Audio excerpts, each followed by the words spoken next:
Hey everyone, Steve here with Phantom History. Thanks so much for checking us out on YouTube, and if you enjoy our content, make sure you subscribe. Enjoy this episode.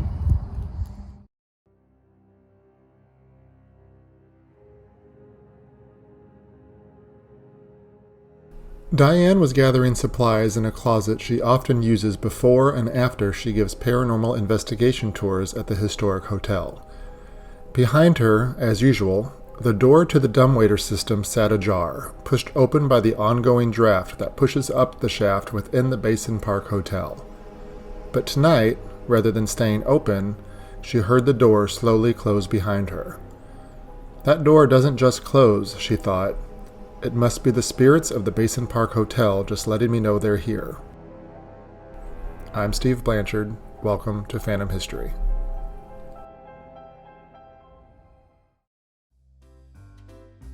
Built in 1905, the Basin Park Hotel is one of the most well-known landmarks in Eureka Springs, Arkansas. Locals and visitors from throughout the country have stayed in the establishment for a variety of reasons. But early on, visitors came for the alleged healing waters of the Basin Spring, which sat nearby.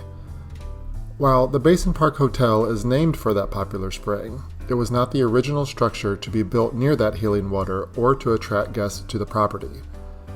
That was the Perry House, which sat on the land from 1881 until 1890. Diane Newcomb, a tour guide who leads guests on paranormal investigations within the Basin Park Hotel, explains the history. A lot of our hauntings actually come from that previous structure, and it was called the Perry House. It was there from 1880 to 1890, and it burned. So the 1800s were a very interesting time period for this little town because a number of the outlaws and cowboys were known to frequent this little town. And it wasn't so little as it is now back then. It very quickly grew to be the fourth largest town in the state. And this little town of Eureka now has about 2,000 citizens, whereas back then, in the early 1800s, it grew in just a very few short years to have over 20,000 people. There were 18 saloons, and they came there for the bathhouses, the shopping, and a lot of no doubt brothels and bathhouses and such, and lots of poker. Poker is the theme there with our haunting too. While the cowboys, brothels, and bathhouses got most of the attention early on in Eureka Springs, there was another up-and-coming business that soon created a new kind of tourism industry. The 4-story Perry House, built by Captain Joe Perry of Colorado, had 100 rooms and was decked out with all the modern conveniences. It also offered easy access to the nearby Basin Spring, which allowed guests battling any number of maladies to enjoy the pure air and sunshine of the area while bathing and drinking in the alleged healing waters of the spring. Rates were high, but families of the ill were willing to pay the $12 to $21 a week in hopes of finding a cure, whether it be for tuberculosis or yellow fever. The Perry House was built right there, just about 200 feet from a spring that was native. Osage natives here it was a legendary spring they had mentioned about it being the purest healing waters.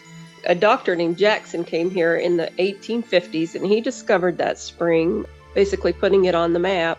But it was a judge discovering a healing there in the late 1870s that really started things going crazy. Drinking it was medicinal, apparently. There's about 70 springs in Eureka Springs. That's the main one, though. And there were a few different springs around town that they claimed would heal certain ailments. But the Basin Spring was just known in general to be the most healing waters. We know that within about a year and a half of him telling people about his healing, that they had around 15,000 people or so who came, and they said they were coming like 200 a day. So it had a crazy immediate growth from that spring, which, like I said, it's right there by the hotel. So then the basin is right there as well. 15 years after the Perry House burned, the resort-like Basin Park Hotel held its grand opening. It was an immediate hit and became a destination hotel for vacationers and those who wanted to benefit from the nearby spring. But it also became known as a haunted location, with reports of strange sightings, eerie noises, and odd feelings reported by visitors. Diane remembers learning early on that the building was haunted, which only prompted her to seek employment there later on. Well, I've lived here for a long time, and I used to go there, frequent they had a bar up on the top floor where they had pool tables and table shuffleboard. And I remember hearing the stories about the hauntings there. Almost every time I was there, somebody was talking about how it was haunted. And I never really was pursuing the paranormal. I just took a part-time job, actually, working as a tour guide at the Crescent, which is the other haunted hotel in town. And I worked there for a few years, actually, before I started doing the Basin Park. I was a part of the team and the management and the same management and all that for a long time. They changed the tour a few years ago. It was an 8 o'clock, 2-hour historical tour with some ghost hunting. So we've turned it upside down. We've made it more of a late night, starting at 10:30, ending at midnight, paranormal investigation tour. So we've got equipment for everyone to use. We talk to the ghost a little bit more.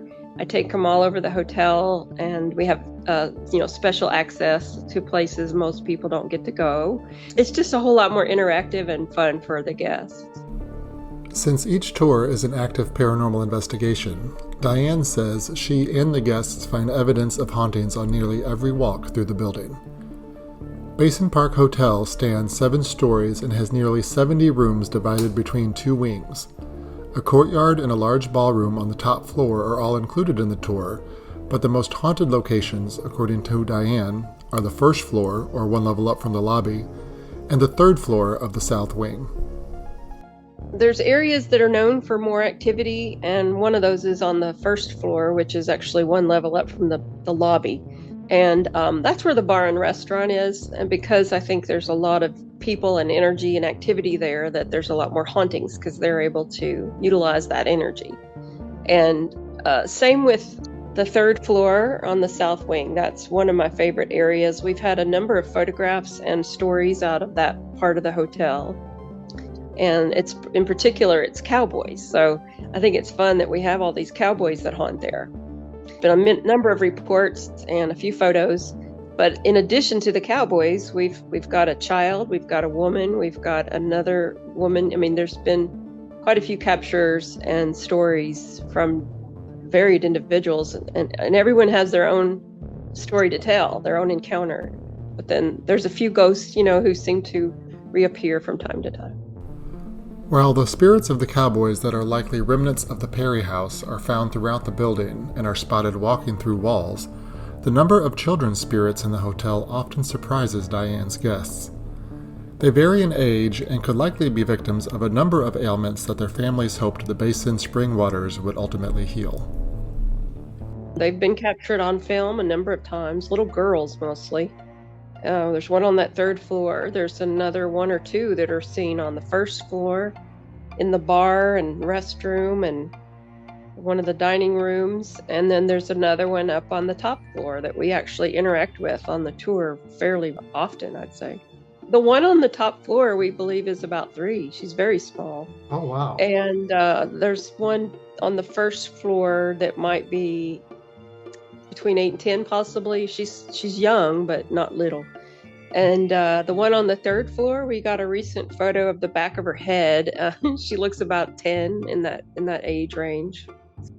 With each tour and investigation comes more evidence. However, piecing that evidence together with the history of the building or the land upon which it sits can be challenging. Cowboys, outlaws, and others who made marks on the history books are easier to identify and track down. Children, however, who never got a chance to make a mark on the world are proving much more difficult to identify.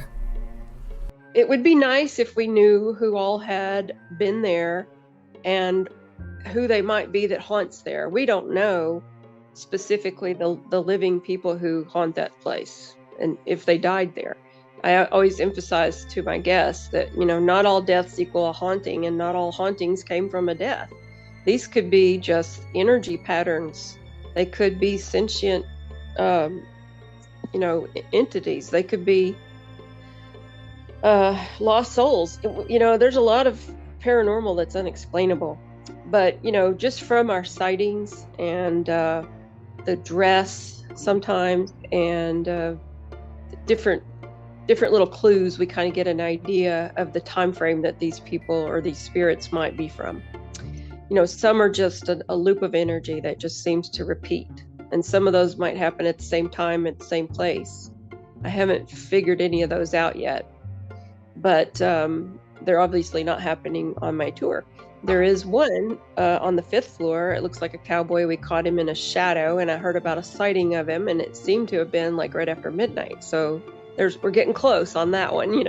It's an ongoing investigation, which is really cool because we're constantly every night trying to find incidences that might repeat, and stories and photographs. And that's what makes it interesting when you've had several psychic sightings, or the psychics come and they mention things. They tell us they see them. And I hear a lot of different ones telling me different things, but when you hear the same thing happen or described 3 or 4 times, then it seems to make sense, right? One gets a photograph. So you've got all this evidence. And that's what we're putting together on this ongoing investigation. While Diane says most of her paranormal encounters happen while she's guiding a group through the expansive hotel, there are times when the spirits of Basin Park Hotel like to remind her that she's not alone. Fortunately, she doesn't let those encounters scare her, although she admits they can be a little unsettling. I'm aware that they're aware of me, and I'm trying always to be respectful. I do speak to them, even when I'm alone up there sometimes. And I've only had a few minor incidences. And when these things happen, you always kind of second guess yourself. You wonder if that really did happen, if I'm reading it right, or let me try it again. And then you can't recreate it. So like one night I opened up this one closet that I go into every night, and I felt like the door had hit someone. And we all know what that feels like when you bump a door open and someone's standing there, you bonk them. That's exactly what it felt like to me. But then I kept pushing the door and I swung it back and forth, and there was nothing that I could explain what it hit. So to me, if it's unexplainable, it's most likely paranormal. Well, a couple of nights after that, I had to go in that same door. I didn't hit anything, but I had to go in and close it more or less to go behind it. And while I was in there, a little door behind me that I open every night, and it never closes. It closed while I was in there. And there's usually a draft coming up out. It's actually a dumbwaiter shaft, which is really cool, and people get to look down in there. So air comes up through it from the kitchen. And, there's always this air, so it doesn't just close. But it did that one time when I was in there with the door closed. Not long ago, I was waiting on the elevator, and I was up there alone, and the doors to the ballroom rattled. And they don't just do that. I've never heard them do that. It just made me think that, they were letting me know they're there. Diane is regularly posting photos and other evidence on her social media pages in an effort to continue the investigation of the hotel from group to group. Many of the sightings, accounts, and photos reveal similar stories, and those include cowboys, the children she mentioned, and a few unidentified women. I had a lady one night see the back of a woman's head drift into one of the walls. I've had a few psychic people encounter certain spirits. One of them there's a man in a tuxedo in this one doorway, and she said he walked right through her. And I had a man one night, he saw blue eyes of a woman right in his face. He was super excited about it. And there's a blue-eyed woman that's been seen there for many years. But that's mostly what people see, is just the eyes of a woman in their face. We don't know who she is or don't know anything about a lot of these ghosts. We just know that there's been sightings. Diane estimates there are at least 20 or so spirits in the hotel, and those are just the ones she has encountered personally or at least heard stories about. Most of them, she believes, are residual spirits from the Perry House days, or intelligent spirits left wandering the hallways and floors where they either died or are haunting a location they loved in life.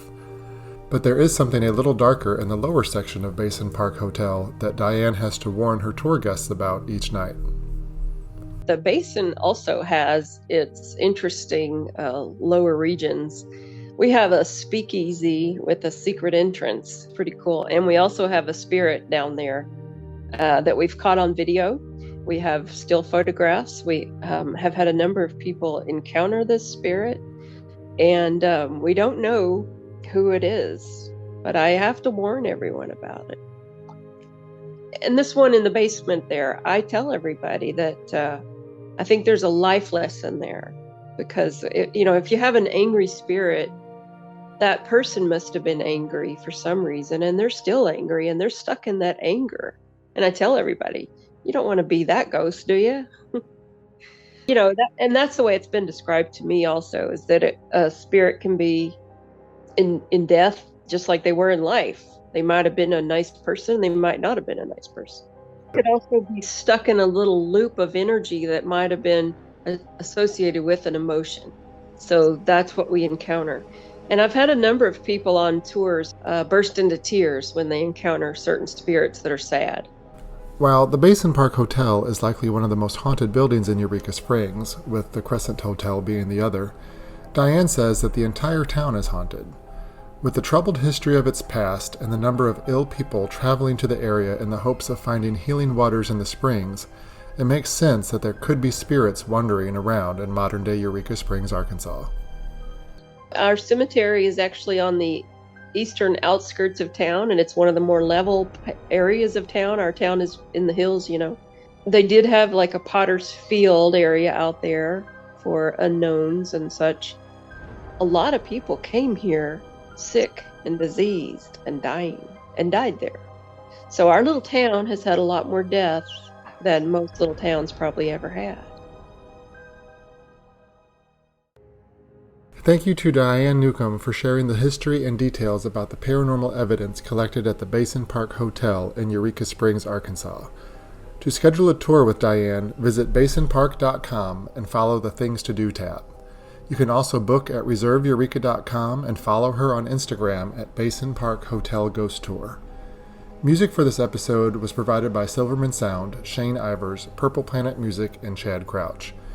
Consider following Phantom History on Instagram, Facebook, and TikTok, and listen to full interviews from this podcast on the Phantom History YouTube channel. You can also sign up for the Phantom History newsletter at phantomhistory.com and stay up to date on upcoming episodes and events and updates on Phantom History House, my paranormal-themed bed and breakfast experience in Tampa, Florida. If you enjoyed this episode, please give me a 5-star review on whatever platform you use to enjoy podcasts, and as always, thanks for listening. Hey, thanks so much for watching that. Remember, go to phantomhistory.com and sign up on the newsletter so you are alerted when we have a new podcast. And check out our new bed and breakfast at phantomhistoryhouse.com, where you can book your stay and we can talk ghost stories in person in the library. See you then.